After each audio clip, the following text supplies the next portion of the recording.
Welcome back to the Students for Liberty Conference. I'm joined again by David Bose of the Cato Institute. This is the whole section for questions or comments, so come on up to the microphone. We'll continue the discussion.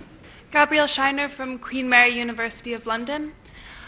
When you present these ideas, initially a lot of people say too selfish or too individualistic, but this weekend I've met people from almost every continent. So I'm wondering what you think it is about these ideas that are bringing together people from all over the world. People everywhere just want to be free.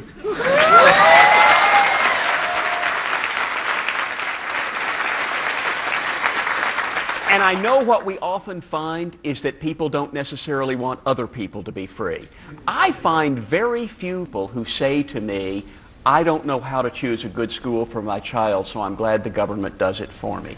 I find very few people who say to me, if the government would allow us only one brand of computer, then I wouldn't have to make up my mind which one to buy. I hear very few people who say, I wish we could go back to the days when there was just one phone company and one kind of telephone. So people generally want freedom and choice in their own lives, but somehow they don't think other people know how to choose who to marry, know how to choose what to smoke, know how to choose what to read, or where to send their kid to school, or how to save for retirement. But the fact is that all over the world, in 1989 in the Soviet Empire, in 2011 in the Arab world, people want to be free, and when they get a chance to try to demand it, they do.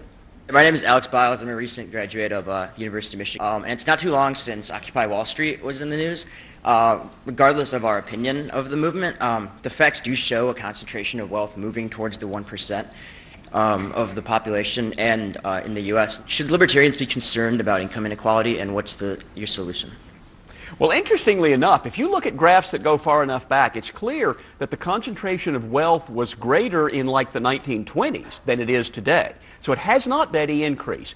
It was more concentrated then. There was a decline in concentration. More recently, there has been some increase in concentration.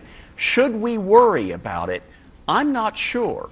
One thing I notice is that on any given day that the price of Microsoft stock goes up, inequality increases. Because Bill Gates gets richer, and the rest of us, even if we own Microsoft stock, we only get a little bit richer. So am I worried about that day? I have a little bitty bit of Microsoft stock, so I got a little better off that day, but still inequality increased. Does that bother me? No, not really.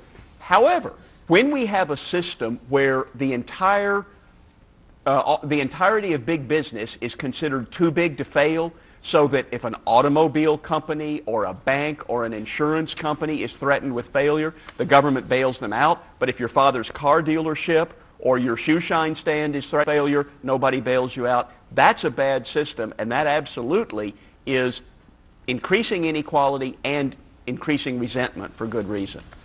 And if you, I would just add to that, if we believe in freedom, freedom will lead to inequality. I'm only bothered by it because so many people are so upset by it, and they're using it as an excuse to clamp down on the capitalism that's made us prosperous and that helps poor people. And it's in their guts. It just feels unfair, but life isn't fair. Some of you are really good looking, and some of you are not. And you who are good looking will have advantages in life. That's not fair, but it's not a role for government to fix that. Just to have even rules. All right, on that note, who wants some candy here? All right, yeah, everybody likes free stuff, right? And speaking of free stuff, you know, have you remember the Willy Wonka song, The Candy Man? Well, who is the real Candy Man? That's coming up next.